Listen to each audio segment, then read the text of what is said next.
Her dessert served cold, and deadlier than revenge. Welcome to Marple Mysteries. I am your host, Harrington.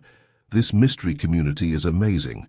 Tell me where you're watching from. It means the world to read your words. Let's dive in. It all started with a custard.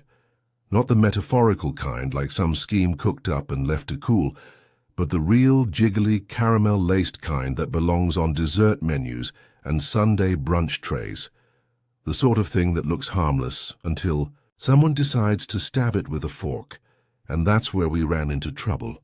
The clock in the front room of the brownstone had just clicked past 2:11 when the doorbell rang. I was at my desk, flipping through a week-old Gazette article about black market caviar, don't ask, when I heard Fritz's shoes whisper their way down the hall. A moment later, his voice floated into the office. "There's a Miss Ione Darch here to see Mr. Wolfe. She says it's urgent and personal." I looked up. Wolfe, ensconced in his throne behind the desk, and with the resolute immovability of a mountain, didn't move a muscle. He was halfway through La Cuisine Classique, and on the trail of a Spanish variation of creme caramel. "Urgent and personal?" I asked. "Any blood or blackmail?"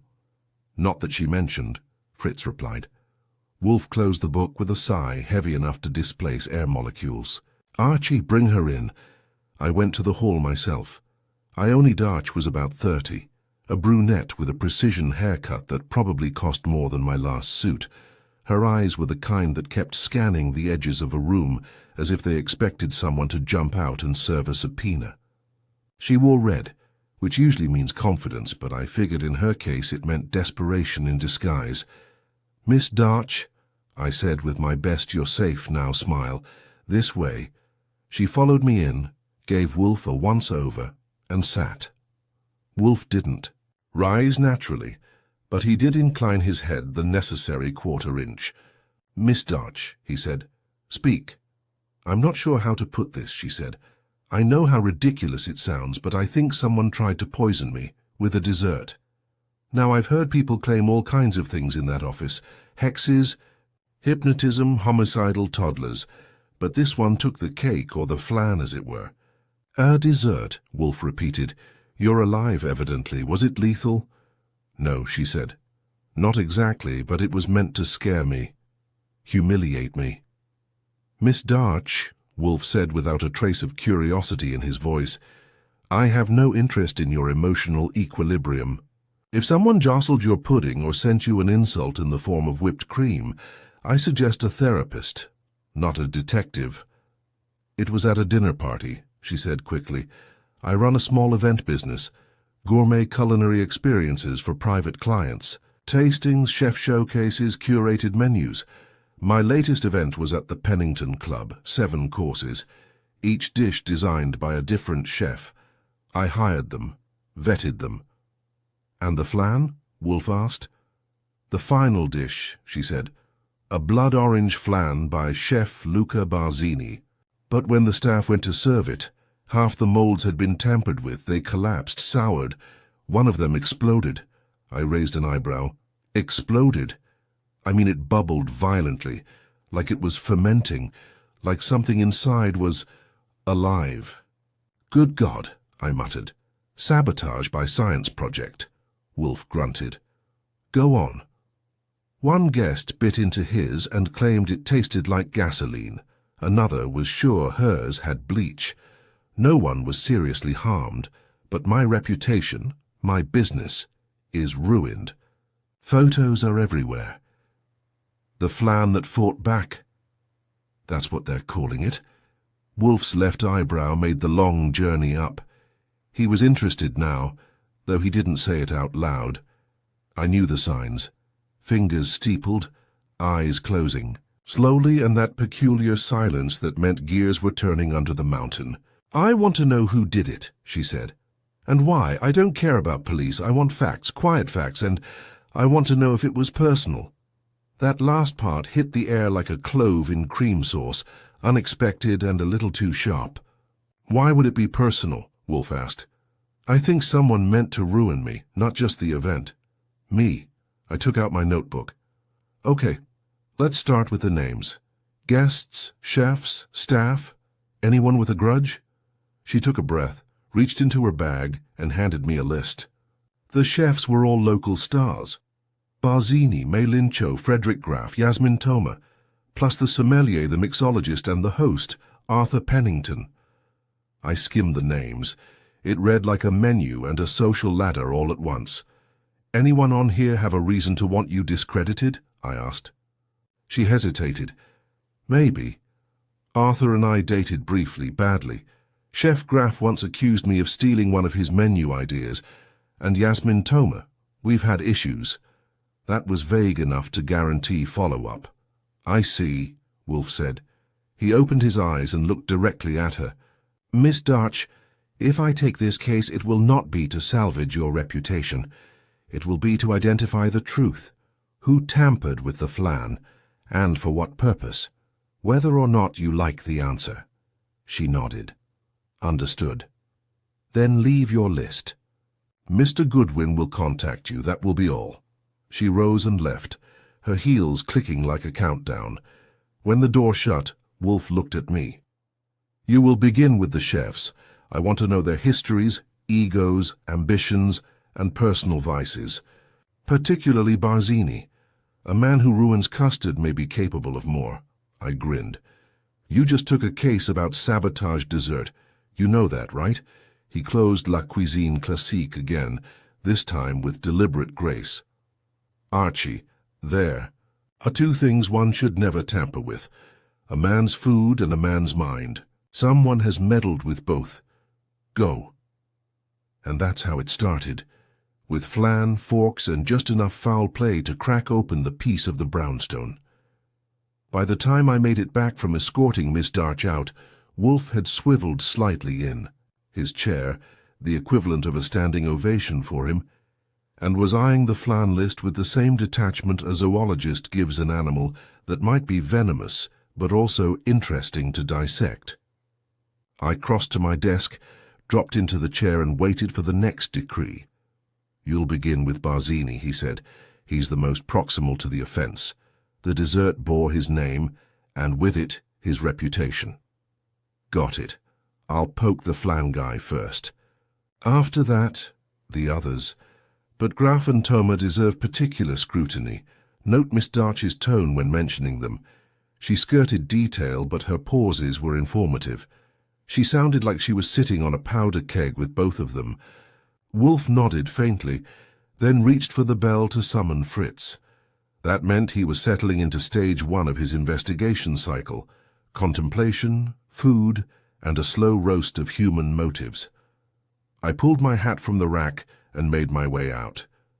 The weather matched the case, grey with the threat of rain, not quite dramatic enough to call cinematic, but moody enough to keep you from whistling. I cabbed over to Luca Barzini's place, a boutique bistro on the edge of Greenwich Village called Veluto. Think silk tablecloths, glass walls, and a menu written in script so elaborate it practically required translation. Barzini was in the back, arguing in Italian with a sous chef about mushroom slicing techniques when I was shown in. He was short, tanned and stocky, with an attitude like a man whose soufflé had just collapsed and blamed everyone but the oven.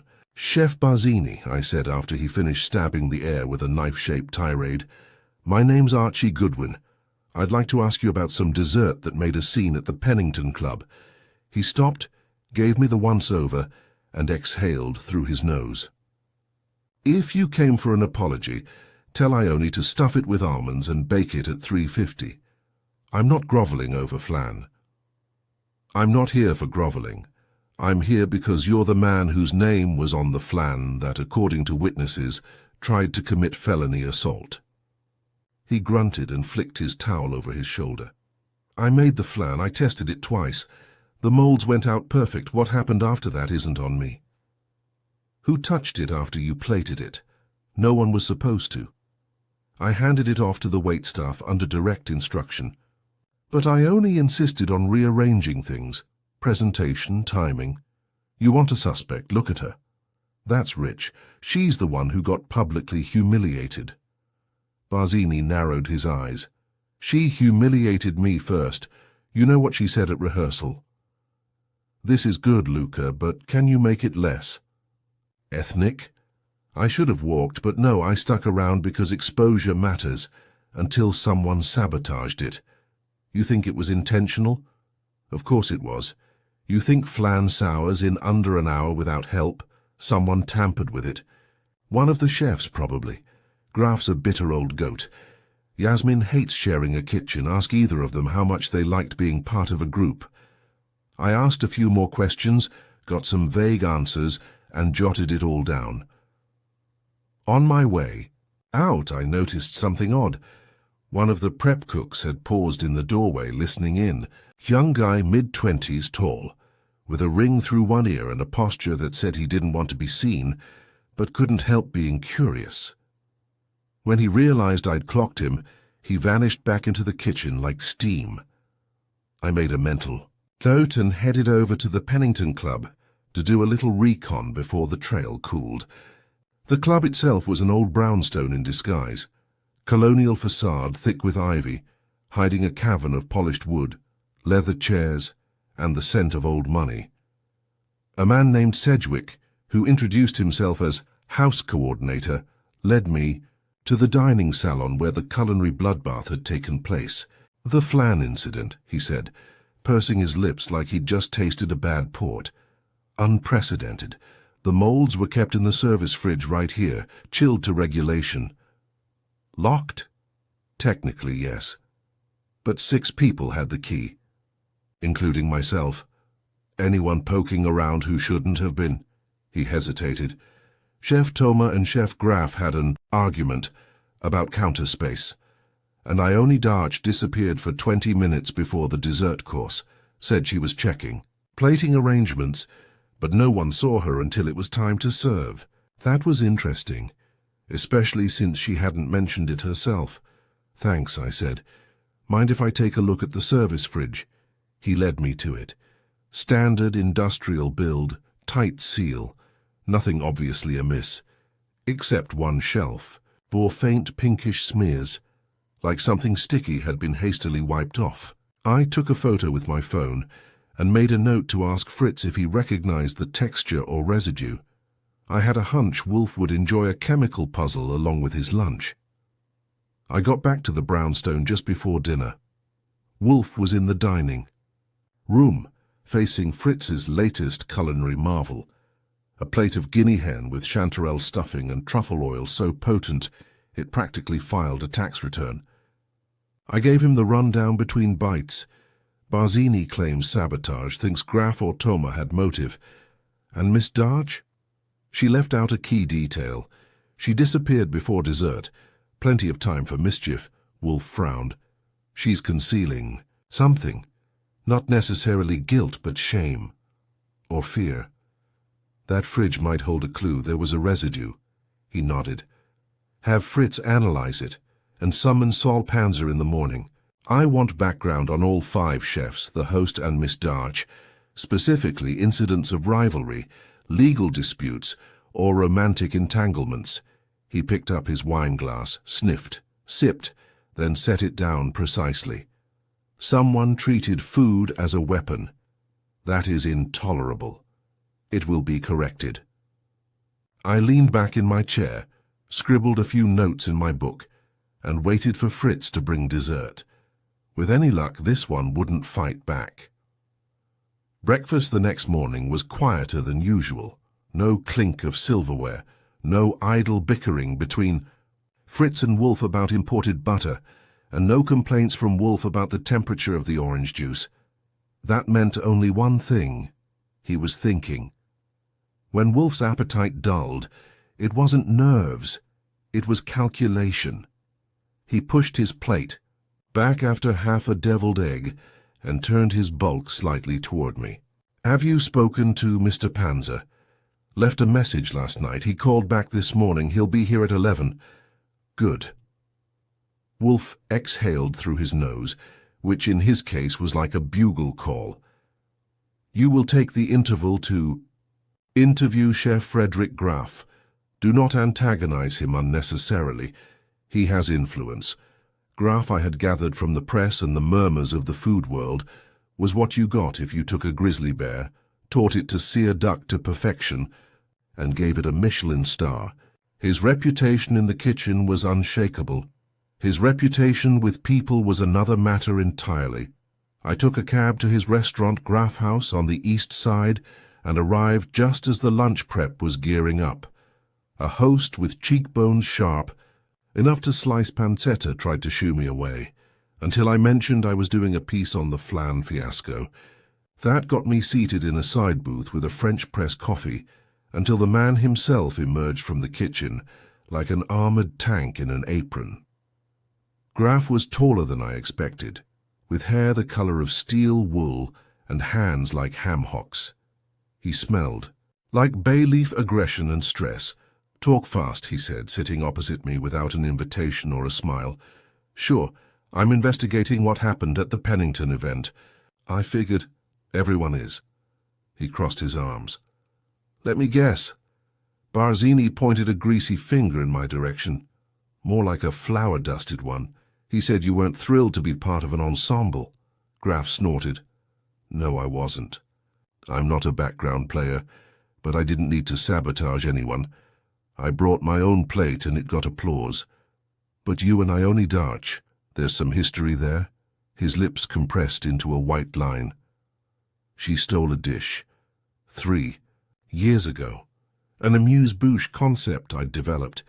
She tasted it at a preview dinner, and 2 months later, it was on another chef's menu. Coincidence, she claimed. I didn't believe her. Still carrying the grudge? I carry a lot of things. Resentments don't weigh as much as some of my knives. Would you like her business to crash?" He gave a short laugh. "Sure, but I do it honestly. I don't put poison in pudding." I leaned in. "But someone did. Or something close to it. If not you, who?" He didn't hesitate. "Yasmin.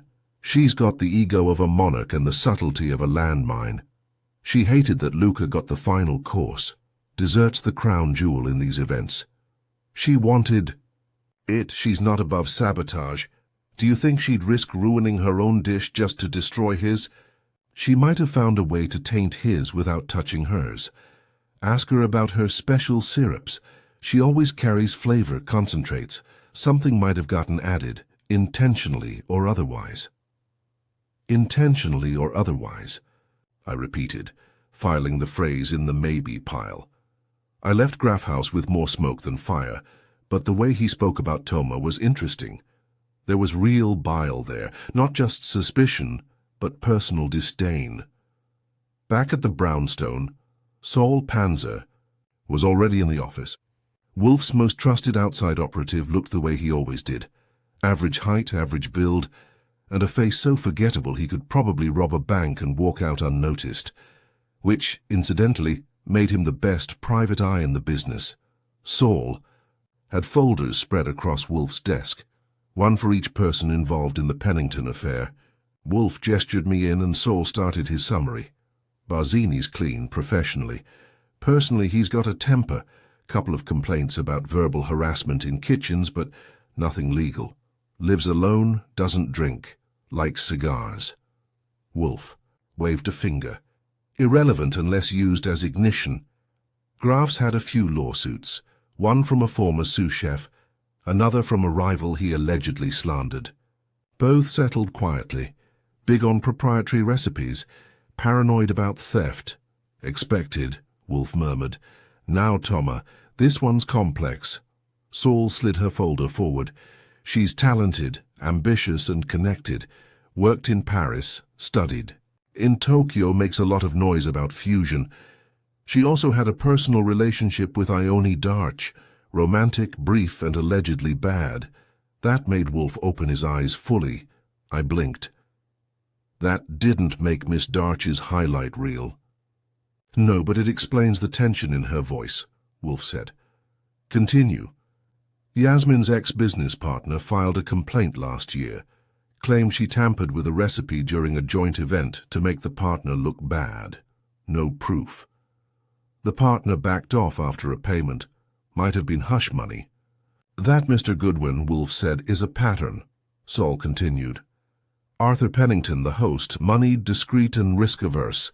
He's known for quiet gatherings of cultural import. His name's never been linked to scandal, and I can't find anything that suggests a motive. What about the sommelier and mixologist, I asked. The sommelier, Felix Trent, is dull as dishwater. Reliable, no enemies. The mixologist, Lena Boyd, is a wild card. She used to bartend underground events in Williamsburg. Flashy, unpredictable, but nothing ties her directly to the Flan sabotage. Wolfe drummed his fingers on the armrest. Good. Thank you, Mr. Panzer. That will be all for now. Saul packed up and nodded at me on the way out. When the door clicked shut, Wolfe turned to me, eyes gleaming with thought. We now have something we lacked, motives rooted in injury and ego. The dessert was not an accident. It was a message. Miss Toma is ascending on the fumes of ambition. She may have wanted to destroy a rival while sending a warning to a former lover. I whistled. Poisoned pudding as personal vengeance. That's some noir cuisine. It fits, but we require proof. Mr. Goodwin, you will now pay a visit to Miss Toma. Discretion first, then pressure. I stood. You want me to charm or challenge? Begin with the former. Resort to the latter. As I reached for my coat, Wolfe added, almost as an afterthought, and take care not to accept anything she offers. We already have one custard catastrophe. I will not risk another. I nodded. Right. No eating strange desserts. Got it. I left the brownstone with the next name on my list, and the feeling that this was about more than just culinary revenge. The Flan had fought back, but the real battle was just getting started. Yasmin Toma's restaurant mirth was exactly what I expected from a chef accused of weaponizing Flan. Minimalist decor, plants suspended in test tubes, and music that sounded like someone strumming a harp underwater.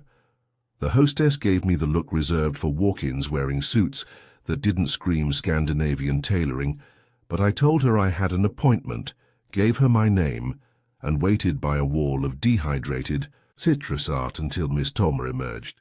She was striking, sharp cheekbones, hair pinned in an origami-like twist, and eyes that studied you like a dish she wasn't quite sure was seasoned right. She wore a black chef's jacket with crimson piping and a silver pin in the shape of a spoon. "So you're Archie Goodwin," she said without preamble. "Wolfe's legman, I suppose I should feel flattered." "I wouldn't start planning the tattoo just yet," I said. "I'm here about the Pennington event," I gathered. She gestured toward a corner booth with low lighting and a bottle of water already sweating on the table. "Sit, talk. Don't expect me to pour my heart over ice." I took a seat and studied her face as she settled across from me. She was composed, but something behind her stillness vibrated, like tension pretending to be calm. "You know why I'm here.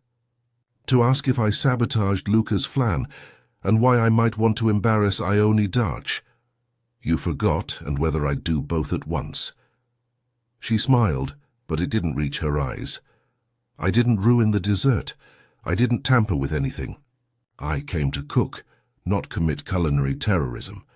Graf says you had motive, something about not liking to play in the sandbox with others. Graf's afraid of innovation. He still thinks foam is edgy." "And what about Barzini?"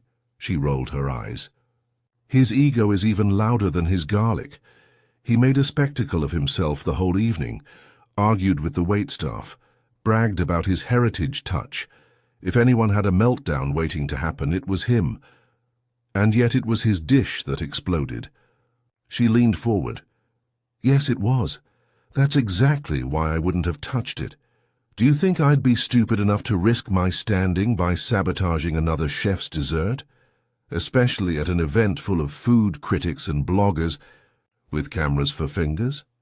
Some people take risks when revenge is sweet." There it was, just the faintest flicker across her face. Not guilt, but history.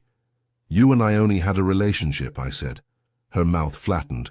"Brief, complicated. I ended it. She didn't appreciate the manner in which I did so. Publicly, cruelly, with a flambe? None of the above. I simply stopped returning her calls. That can be plenty cruel depending on the timing. She didn't answer that. What about this rumor that you carry syrups and concentrates with you? Could any of them have, let's say, accidentally gotten into Barzini's molds? Rumors. Yes, I carry ingredients. No, none of them would ferment flan into a crime scene. My extracts are for cocktails, not sabotage. Besides, my prep station was on the opposite side of the kitchen. If something happened to his dish, it didn't come from me. I scribbled a few notes, not because I needed to, but because people get nervous when you do. Who else might have wanted to target Ione? She hesitated. Don't say no one. She didn't. Arthur Pennington. They had a falling out. Romantic? No, financial. He backed one of her early tasting ventures, lost a significant sum when it folded. That hadn't come up yet, and he still invited her to host an event. She charmed him. Ione can be very persuasive. Any chance he'd want her reputation singed without getting his hands dirty? More than a chance. Arthur doesn't like mess, but he likes power. And if someone embarrassed him financially, he might be inclined to make that person vanish socially instead. I filed it away. Did you notice anyone near the desserts before service? She shook her head. We were all in chaos mode. I had 2 burners failing and a prep assistant who kept confusing dill for fennel. I barely saw my own plate before it went out. I stood. Thanks, Miss Toma, you've been helpful. She arched an eyebrow. You don't believe me. I believe you're a good chef with sharp instincts and a very practiced poker face. Whether you stirred more than risotto that night, well, Wolfe will figure that out. As I walked out, her voice floated after me. Tell Wolfe if he wants a clean palate, he should try my hibiscus mint sorbet. Not everything I serve has a hidden agenda. Back in the cab, I reviewed my mental checklist. Toma wasn't innocent, but that didn't make her guilty. Her past with Ione was messy, and her tone when speaking of Barzini made it clear she'd gladly see him tripped, but not necessarily framed. I made one more stop before heading home, Arthur Pennington's brownstone.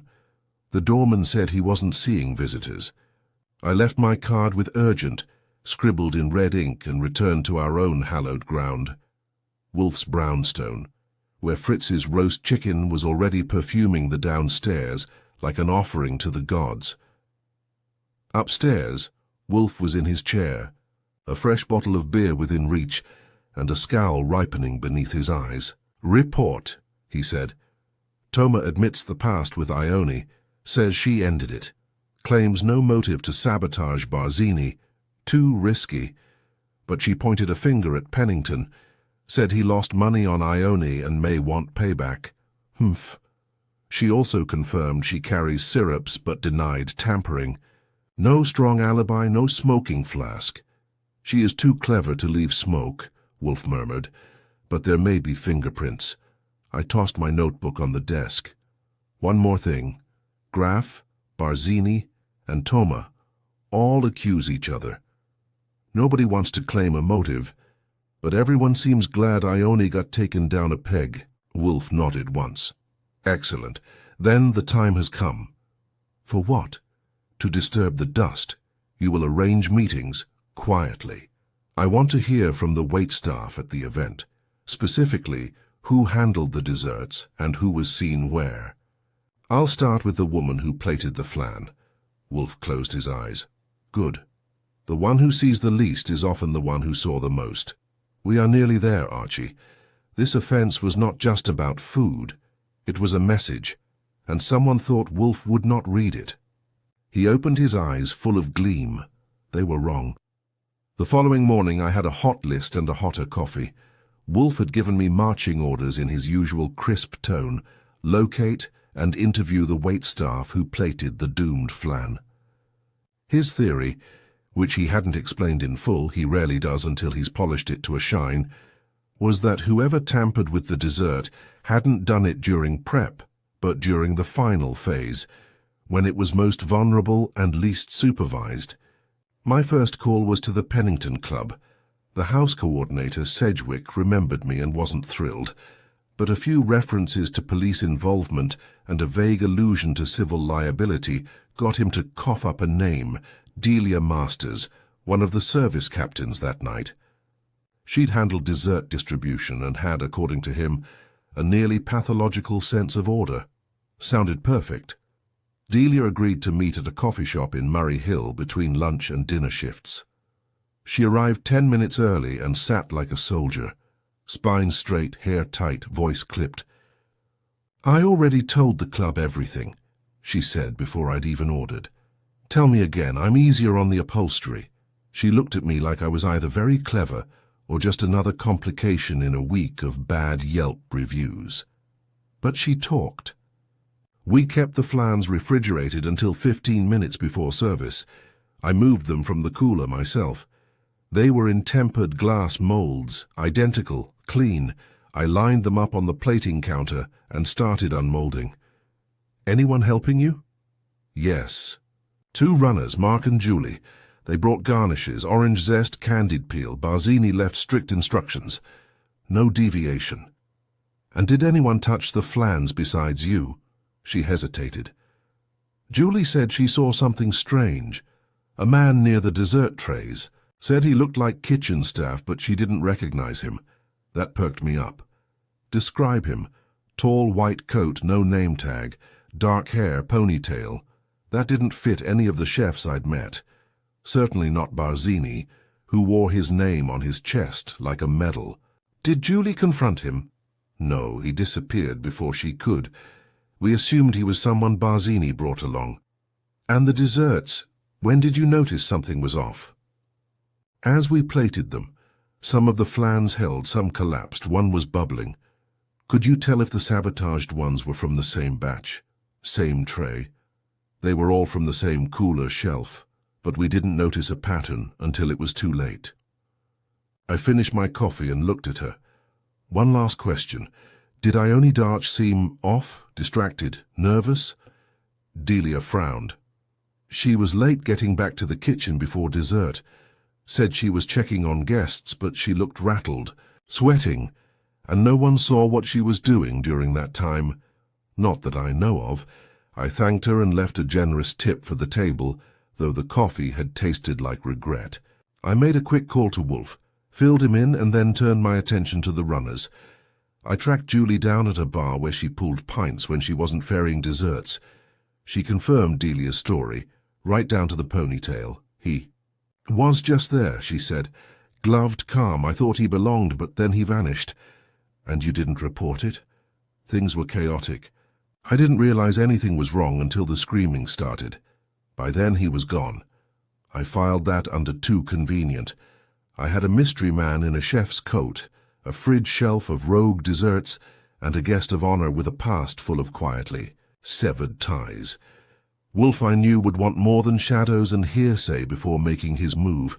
When I got back to the brownstone, Wolfe was finishing his beer and dabbing at his mouth like he was drying a diplomatic communique. Fritz was clearing away the remnants of a lamb tagine, and I hated myself for missing it. "She's credible," I said. "Delia, I mean. So is Julie. We've got an unknown man backstage during dessert prep, right before the trouble hit." Wolfe's eyes opened, but he didn't speak. "I've got a description, no name. Doesn't match Barzini's staff, doesn't match any of the chefs. Might be a plant." Wolfe leaned back in his chair. "No, Archie, not a plant. A vector. Someone inserted into the chain to deliver an agent." "An agent of what?" "Disgrace. Miss Darch's specifically, but also a message to others. Who would hire a ghost chef just to tank a party?" Wolfe tapped his fingertips together. "You will find out. Start with Pennington. He financed the event. He controlled access to the building. He would know if someone unlisted was allowed in the kitchen. And if he didn't? Then we ask who could bypass even the host.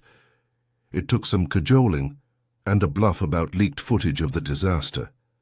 But Pennington finally agreed to meet me. I found him in his private study surrounded by portraits of dead Penningtons and the smell of cherry pipe tobacco. "I had no idea anything unusual occurred in the kitchen that night," he said with a sigh. I hired Miss Darch for her discretion and precision. What happened was beyond the pale. Do you still claim you had nothing to do with the sabotage? His jaw tensed. Nothing. I do not involve myself in the theatrics of chefs. What about staff? Did you bring anyone? Of your own? No, and I reviewed the final list. There was no mention of a man with a ponytail. I studied him. His voice was too controlled, his outrage just faintly performative. Did you know about Ione Darsh's previous relationships with Toma? With Graf? He hesitated. No. Why should I? Because someone knew exactly where to insert the wedge. The dessert didn't just collapse. It collapsed under the weight of accumulated grudges. He looked at me for a long moment. Then he said very softly, "Do you know what power truly is, Mr. Goodwin? It's the ability to erase someone by letting their own mistakes breathe." Sounds poetic, almost like you watched it happen. He gave me a thin smile. "Good day, Mr. Goodwin." I left with no confession, but something better, certainty. Pennington had orchestrated the event like a symphony, and someone had played an off note on purpose. Whether he'd authorized the sabotage or just turned a blind eye remained unclear, but Wolfe would know. Back at the brownstone, I laid it all out. Delia's testimony, Julie's sighting, the ponytail phantom, and Pennington's veiled smugness. Wolfe listened in silence. Finally he said, "It's time. Tomorrow we summon them." "All of them?" "Yes. Darch, Barzini, Graf, Toma, Pennington. Here, in my office." I nodded. "You going to offer them Flan?" He closed his eyes. "Archie." "If I do, I'll prepare it myself." The next day dawned cool and damp, the kind of weather Wolfe loathed.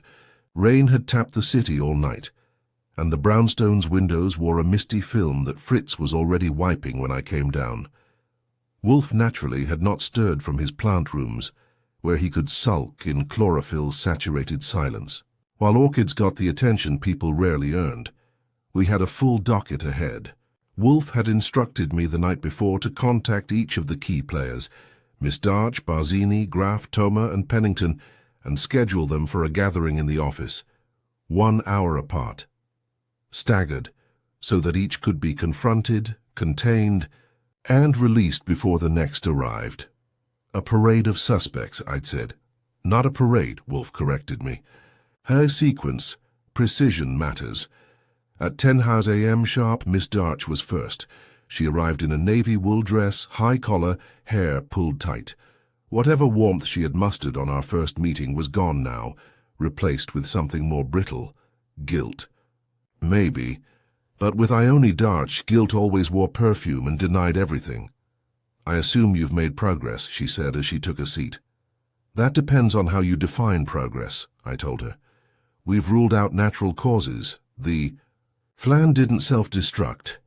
Wolfe, already settled behind his desk with his mountainous stillness in place, made a sound that was almost approval. "You told us you wanted answers," he said. "You shall have them. I hope they're useful." Wolfe looked at her. "Miss Darch, who had access to the list of attending chefs and staff prior to the event?" "I did. Pennington did. And the club's coordinator, Sedgwick." "And did any of them object to your selections?" A pause. Arthur wasn't thrilled that I chose Barzini. They'd had words over some past menu consultation. Did he voice that concern? "He suggested I remove him." I refused. "Did you make note of any changes to the kitchen staff roster that evening?" "No." Wolfe nodded toward me. "Archie." I retrieved a printed sheet from my inside pocket and placed it on the desk. Wolfe slid it over with one finger. It was a freeze frame from Pennington's kitchen camera system, courtesy of Saul Panzer, who'd quietly obtained access late the night before. A man in a white coat, tall, ponytail, no name tag. Wolfe turned the page toward her. "Did you see this man that evening?" Miss Darch leaned in. Her expression froze, not with recognition, but with the knowledge that this had just shifted from conversation to interrogation. "I didn't notice him." That doesn't mean he wasn't there. That does mean you were not as attentive as claimed, Wolfe said sharply. Before she could retort, I escorted her to the front hall with a gentle but firm thank you. She left without looking back. Barzini came next, eyes sharp, mouth tighter. Then a trust roast. I hear this is a formal lineup now, he said, sitting down without waiting for instruction. Am I being accused or congratulated? That depends on whether you recognize this man, Wolfe said, rotating the same still image toward him. Barzini stared at it, frowned. I've seen him. Where? Here and there. He was at Veluto once. Said he was staging for another chef, didn't leave a name, never came back, maybe a freelance line cook. Could he have been hired by another chef to gain access? Barzini's scowl deepened. In theory, but not on my watch. But not under your watch that night. He flinched, just slightly, and looked away. I don't micromanage once. I hand off the dish. That is a mistake, Wolfe said coldly, especially when the dish explodes. Barzini glared. I made a dessert. I didn't build a bomb. You made the vehicle, Wolfe said. Someone else drove it. After. Barzini was shown out. Chef Graff lumbered in. He didn't sit, just stood by the edge of the desk like a wrestler waiting for the bell. Wolfe gestured to the image. Do you know this man? Graff grunted. Saw him at the event. Thought he was club staff. You didn't question his presence? I didn't question anyone's presence unless they were screwing up my station. He wasn't near me. Was he near the desserts? Graff shrugged. He passed by. And that did not concern you? I'm not a babysitter. No, Wolfe said, but you are a man who accused others of sabotage. Did it not strike you as curious that someone unrecognized moved freely? Now that you say it, yes. Then? I was busy. Graff folded his arms, clearly resisting the urge to blame the entire conspiracy on Barzini, the French, or molecular. A gastronomy. Next came Yasmin Toma. She swept in like perfume on velvet, composed, unreadable. Chef Toma, Wolfe said, do you know this man? She studied the image. No. Are you sure? Positive. But you noticed someone unfamiliar in the kitchen? Yes. But I assumed he was a club staffer. He didn't touch my station. But he might have touched Barzini's. She offered a thin smile. In which case I'm glad someone finally did. That is not clever, Wolfe said sharply. It is dangerous. She stiffened slightly. Who would want to frame you? Wolfe asked. No one who could afford the fallout. Perhaps not, Wolfe mused, but someone who could afford a proxy. And then came Arthur Pennington. He arrived precisely on time, coat immaculate, gloves folded neatly into one pocket. He greeted no one, sat, waited. Wolfe didn't waste time. Do you know this man? Pennington glanced at the image. No. Would you be surprised to learn he was not on your approved staff list? I would be concerned. Yet you made no comment when informed he had been seen near the desserts. I assumed you were exaggerating for effect. I never. Exaggerate, Wolfe said. Pennington's mouth twitched. Then I suppose you'll tell me who he is. Wolfe's eyes flicked to me. I stepped forward and placed a final sheet on the desk. A name, a resume, and a connection. His name is Kieran Platt, I said. Worked briefly at 3 of the chef's restaurants under aliases. Fired twice. Last known gig? As a freelance culinary consultant, underwritten by a private donor. That donor was traced to a shell account linked to a certain Pennington trust. Pennington's face didn't change, but his silence said plenty. Wolfe sat back. You did not poison the Flan. You paid someone to infiltrate. Someone with enough knowledge to ruin a dish, but not enough to leave no trail. I had no such knowledge, Pennington said. No, you merely gave someone access and a goal, the discrediting of Ione Darch, the punishment of ambition, and the satisfaction of control. I owe you nothing, Wolfe. No, Wolfe said. But you owe the truth to yourself, which you are clearly unwilling to pay. Pennington stood. Are we finished? Wolfe closed his eyes. Yes, but justice is not. I escorted Pennington out. Back in the office, Wolfe exhaled deeply, then rang for Fritz. Call Inspector Kramer, he said, and tell him dessert. Has been served. Then he glanced at me. Archie, never let a man near your flan unless he's earned the privilege. Noted, I said. Though I'm still unclear if that's a metaphor or a recipe warning, Wolfe smiled, slightly, which meant the case was almost over. It was just after 4 o'clock when Inspector Kramer stomped into the brownstone, dripping rain on the hall rug and chewing his cigar like it had insulted his mother. He didn't wait for Fritz to take his coat. He rarely did. He just bellowed, "Wolfe!" loud enough to startle the orchids upstairs, and came marching toward the office like the cavalry, except less coordinated and more annoyed. Wolfe didn't rise, naturally. He just waved a hand toward the red leather chair across from his desk. "Inspector, sit. You have something for me?" Kramer snorted and dropped into the chair like gravity owed him a favor. "Don't start with me, Wolfe. You call me here like it's a summons from the Supreme Court and don't even have the decency to tell me why. I've got 2 patrol units upstate chasing a warehouse thief, and now I'm getting reports about a flan exploding at a dinner party. That," Wolfe said, "is a grotesque simplification. And yet," I added, "not factually incorrect." Kramer gave me a look. "Don't start, Goodwin." I held up my hands. "Just here for color commentary." Wolfe steepled his fingers. "Inspector, I trust you recall the event at the Pennington Club last weekend, the gourmet tasting event hosted by Arthur Pennington and organized by Miss Ione Darch." "Barely. It's not our usual scene. No gunfire, no stolen cars, just socialites choking on their dignity." "Nevertheless," Wolfe said, "a crime was committed, not one of violence, but of sabotage. And if left unexamined, it would not only ruin reputations, but allow a manipulative offender to continue unchecked."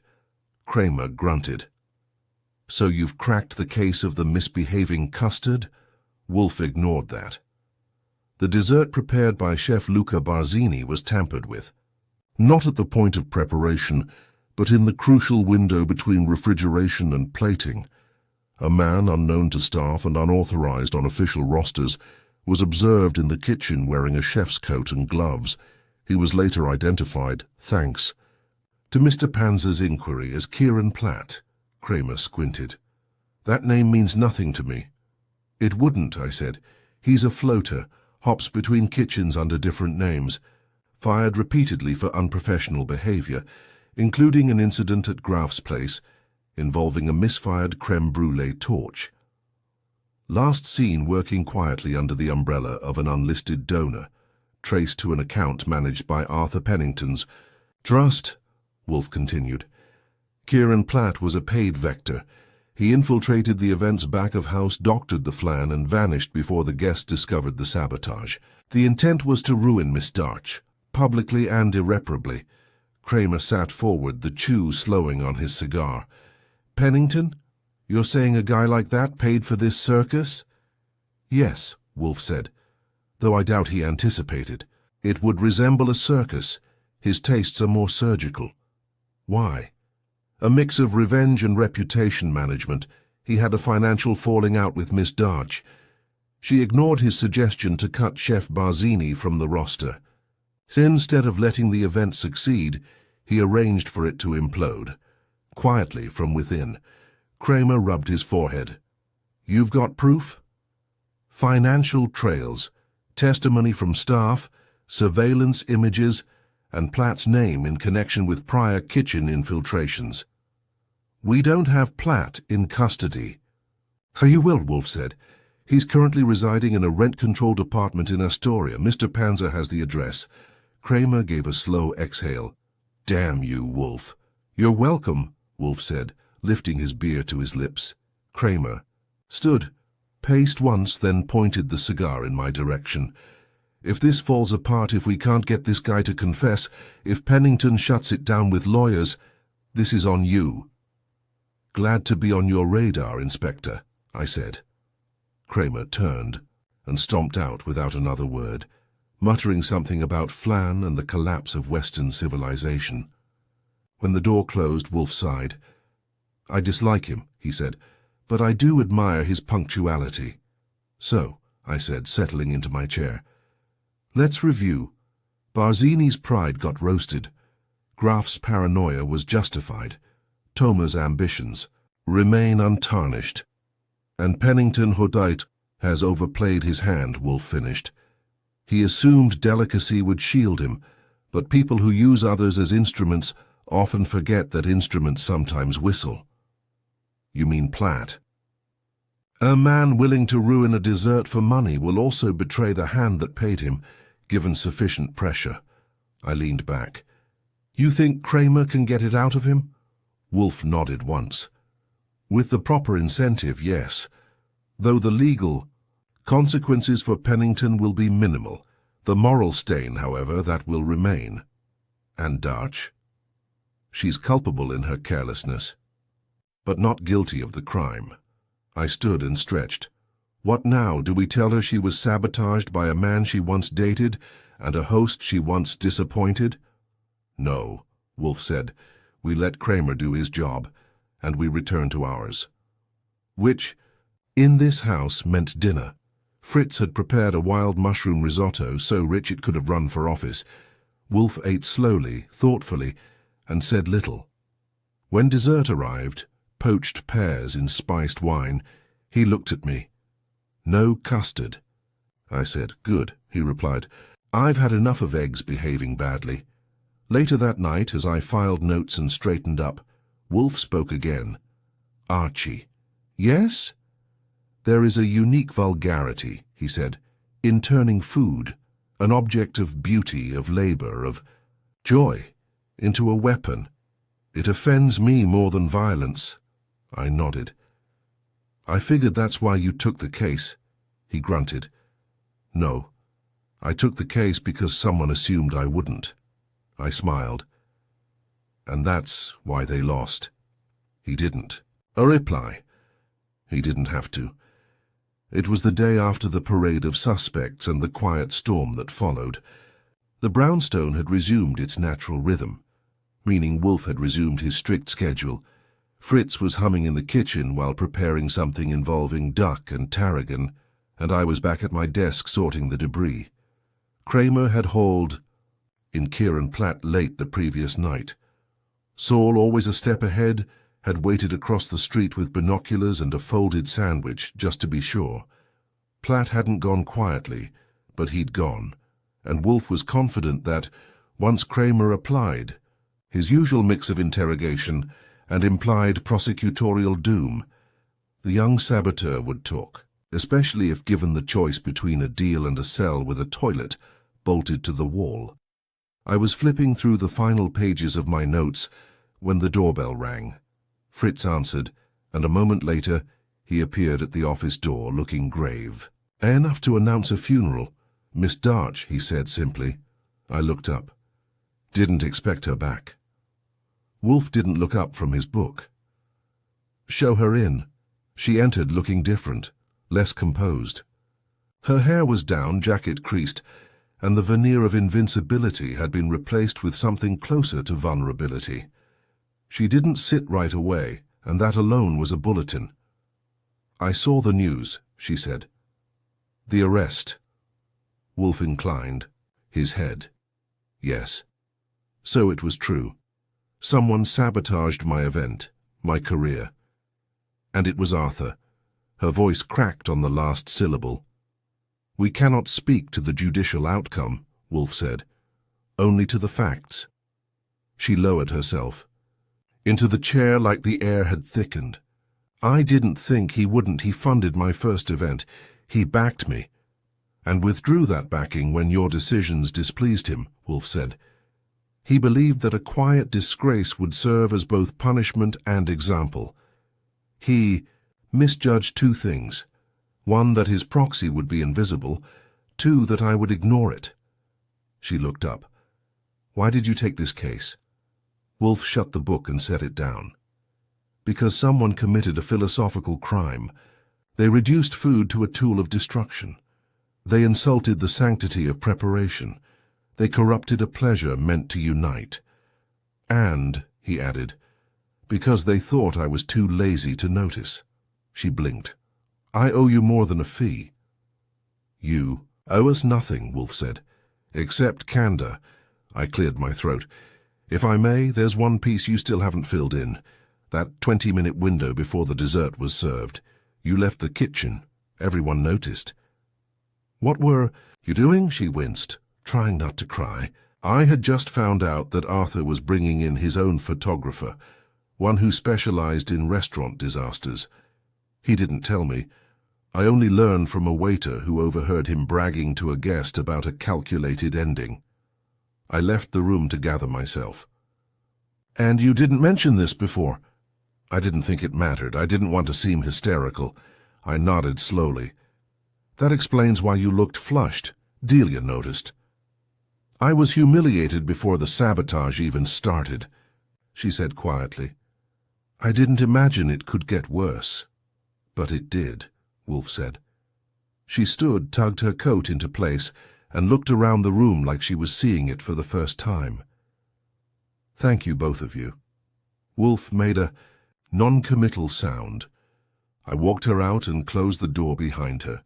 The house settled again, its stillness familiar and oddly comforting. I returned to the office and found Wolfe with his eyes closed and fingers templed. You believe her? I asked. Yes? That's rare. He opened one eye. Even I acknowledge sincerity when it stops performing. I went to the cabinet, poured 2 fingers of rye into a glass, mine, not his, and sat down. You know, it's strange. This case started with a flan and it ended with a confession bought with a payroll stub. It ended, Wolfe said, with the restoration of order. Pennington's going to get away with it. Legally, yes, socially, no. He has become toxic in the circles that matter to him.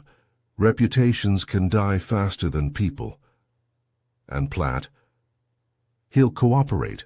If he's clever, he'll turn witness and vanish into some kitchen in Kansas. I finished. The rye. You were right, you know, Wolfe arched a brow. This wasn't just about food. It was about ego, envy, leverage. Every course on that menu had a motive baked in. As most do, he replied. Food is never merely sustenance. It is identity, symbol, statement. Spoken like a man who once debated the morality of using store-bought stock, he sniffed. It was powder, a travesty. Just then Fritz entered carrying a tray. On it were 2 ramekins of something pale and elegant, topped with toasted almond slivers and a glisten of orange glaze. Pear semifreddo, he said, setting one down before Wolfe. No custard. Wolfe nodded once, approval manifesting in the smallest of grunts. Fritz turned to me. Yours? I took the ramekin with a grin. Thanks, Fritz. As we ate in the growing quiet of the office, Wolfe glanced toward the window. The rain had stopped. A little sunlight pressed through. The glass illuminating the orchid leaves upstairs. Archie, he said after a moment. Yes? Never forget.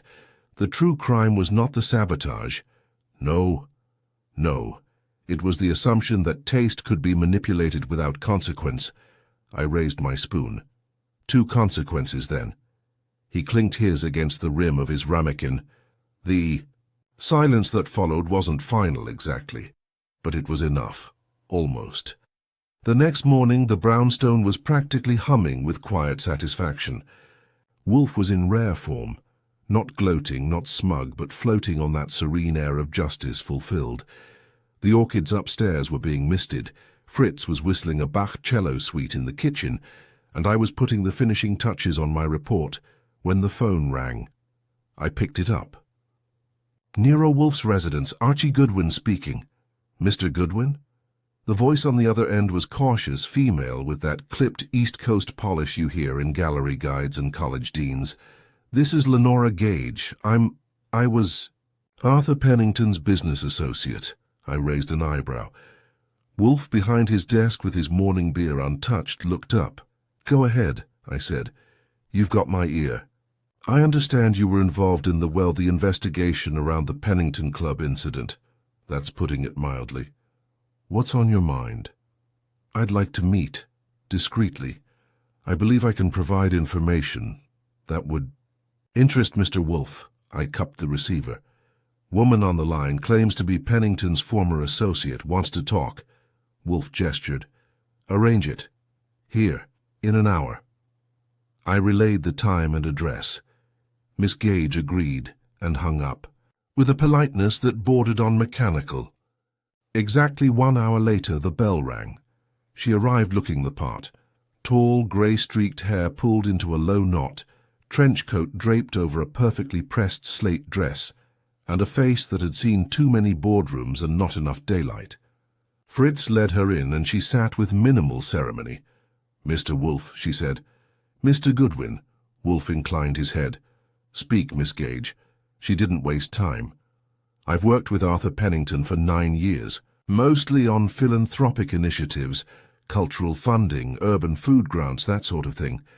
But in the past year, things shifted. Arthur became volatile, vindictive. In what sense? Wolfe asked. He began using his funding network to punish people, pulling grants from culinary students who criticized him, funding rival businesses when someone slighted him. Ione wasn't the first person he tried to remove from the scene. Go on, Wolfe said, his eyes narrowing slightly. Heidi confronted him about it. Last spring. He dismissed me, told me I lacked the stomach for influence. So I started documenting. You have evidence? She reached into her handbag and drew out a small folder. Neat, precise. Like the woman herself. Inside were financial reports, dated communications, and one handwritten note from Pennington to a third-party donor. Ensure KP has access. Do not copy, Darch, or Graph. You'll be compensated. Wolfe held the paper delicately, as if it might crumble under the weight of truth. This is damning. She nodded. I thought you might think so.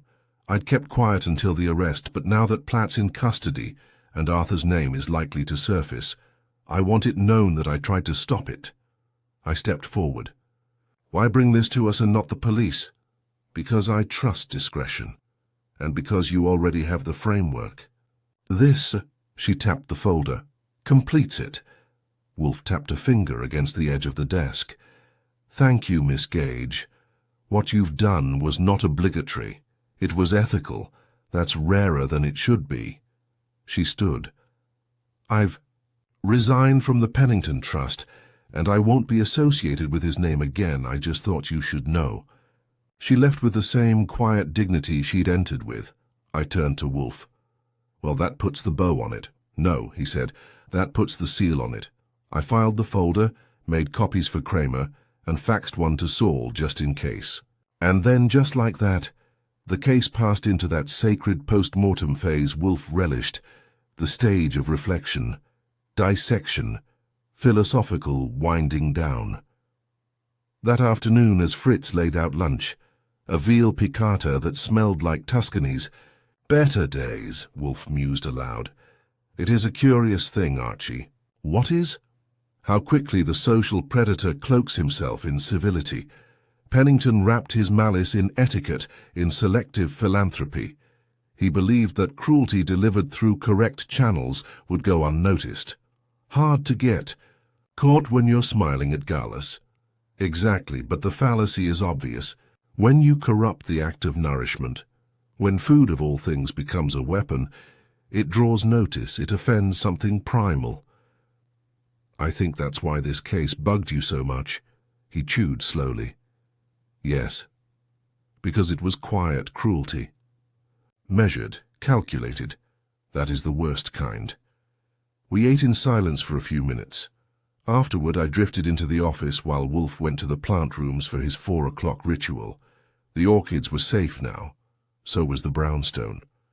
And maybe, just maybe, so was Ione Darch. At least until the next sharp-tongued critic decided she was a threat. I took the opportunity to update my log. Case closed, all loose ends tied. Almost. There was just one thread left dangling. That evening, I made a call. Not official. Just a courtesy. "Miss Darch," I said when she picked up, "you'll be pleased to know you weren't imagining things." "I know," she said. "I read the coverage. Someone leaked the arrest report." "Wasn't us." "No, but it helps. Clients have started calling again. Carefully, cautiously, but still." "That's good." She hesitated. "Mr. Goodwin, do you think he'll ever actually face real consequences?" "You mean Pennington?" "Yes." I leaned back in the chair and looked at Wolfe's empty seat. "Eventually. The kind that matter always show up, usually wearing different clothes." She didn't reply. Just hung up after a thank you that actually sounded like one. As I replaced the receiver, Wolfe re-entered the room and settled into his chair with the elegance of a closing book. "Well?" he asked. "Just a final check-in," I said. "Miss Darch's future is wobbling back into shape." He grunted. "Stability is illusory, but sometimes useful." I grinned. "There's your next needlepoint pillow." Wolfe lifted his book. "Don't be vulgar." As night fell and the lights of the city blinked into being, the brownstone stayed still, calm, unshaken. The last storm had passed, and dinner was already being discussed. In this house, justice was slow-cooked, served hot, and never, ever tampered with. It was 2 days later that the last echo of the case came knocking, softly, politely, and in the form of an envelope slid under the front door, sometime between the postman's departure and Fritz's. Afternoon inspection of the front rug. It wasn't much to look at. Ivory paper, no return address. A typewritten label reading simply, "Mr. Nero Wolfe." Fritz brought it to the office like it might explode, holding it between thumb and forefinger. Wolfe, in his chair with a book on the spice routes of the Ottoman Empire in one hand and a chilled bottle of beer in the other, took the envelope without comment and slit it open. I leaned forward as he unfolded the single sheet inside. Wolfe, "Read it," slowly, twice, then handed it to me. "You were right, of course. The man I hired was careless. I was not. I imagine the full brunt of justice will fall short.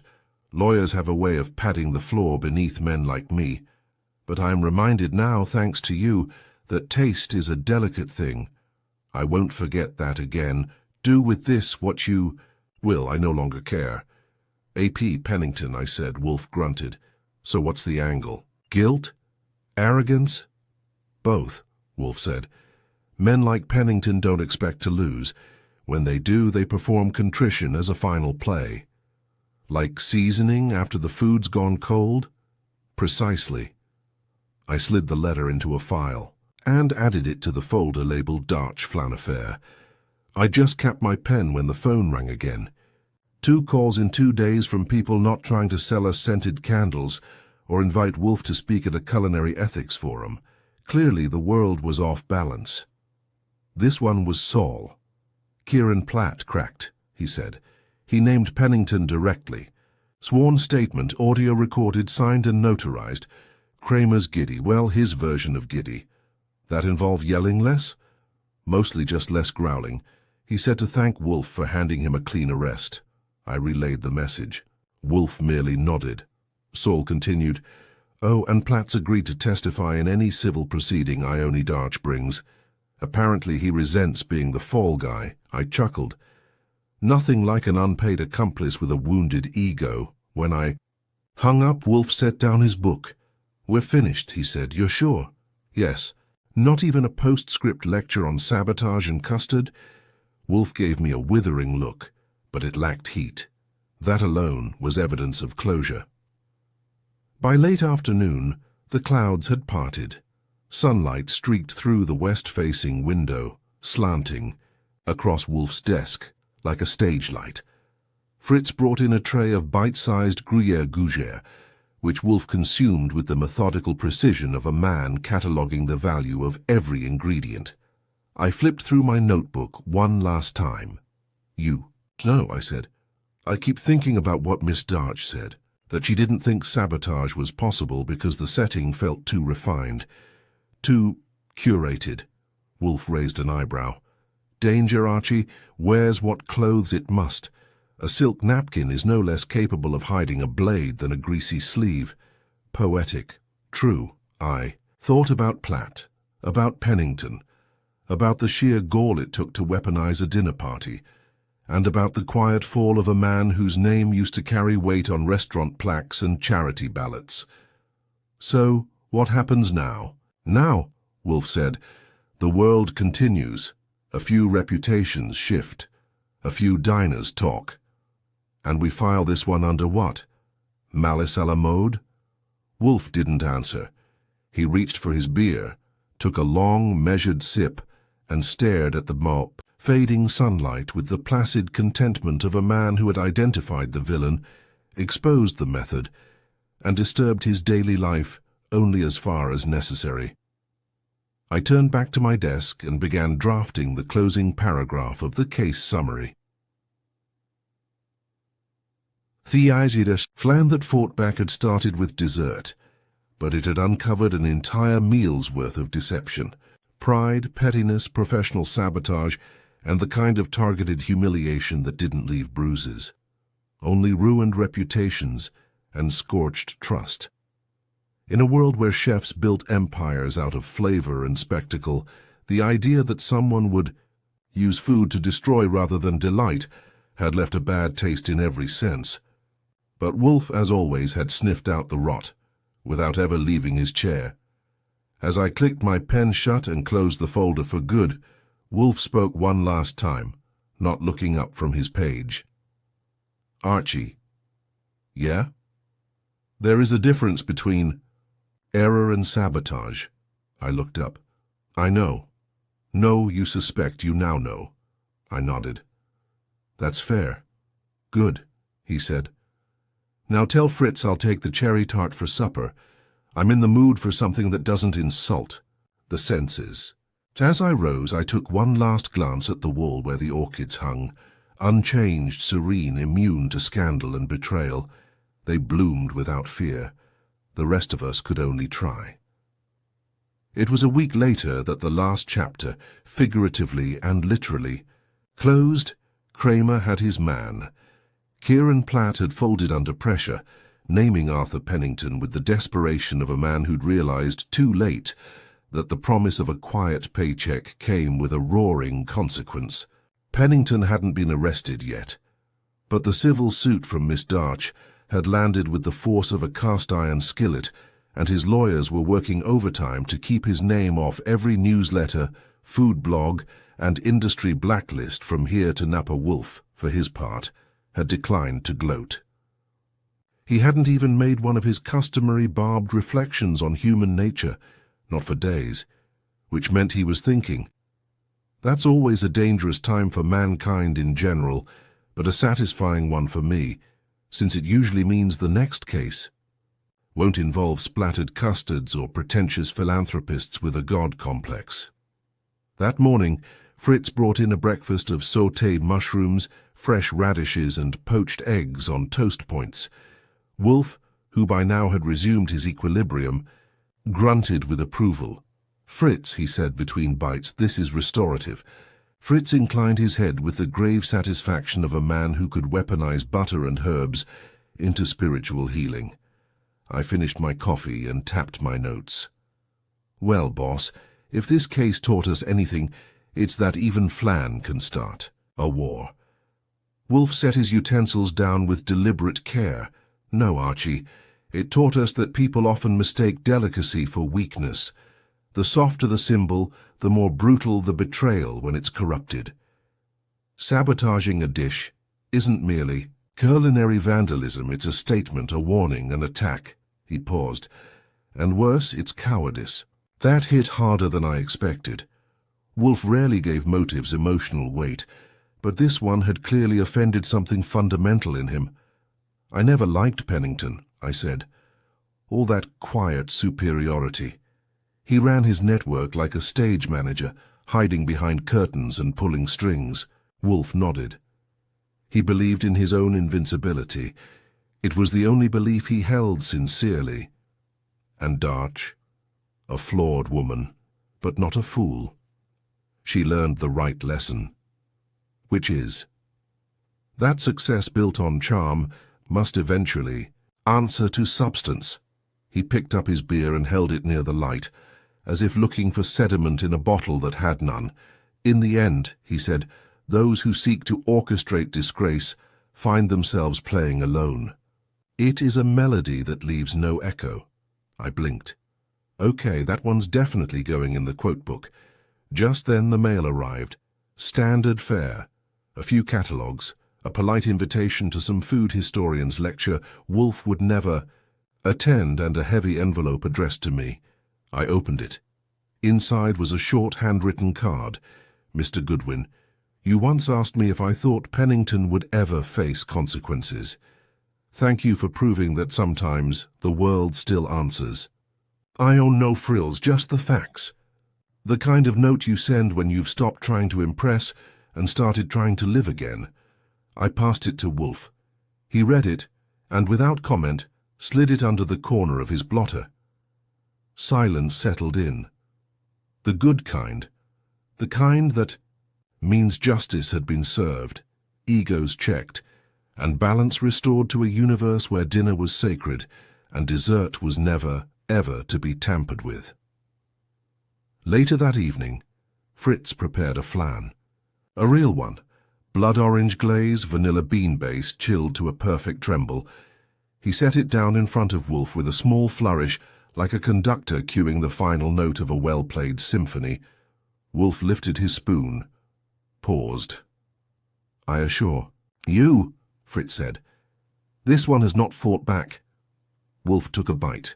He closed his eyes, chewed, and said softly, No, it has surrendered. I took my own bite and nodded. As it should. And that was that. No gunfire, no car chases. Just a dessert, a motive, a message, and a man who underestimated how far one detective would go to protect the sanctity of a quiet, perfect meal. Another case filed. Another evening survived. And once again, the brownstone was at peace. Until the next knock on the door, which, knowing our luck, would probably involve a souffle.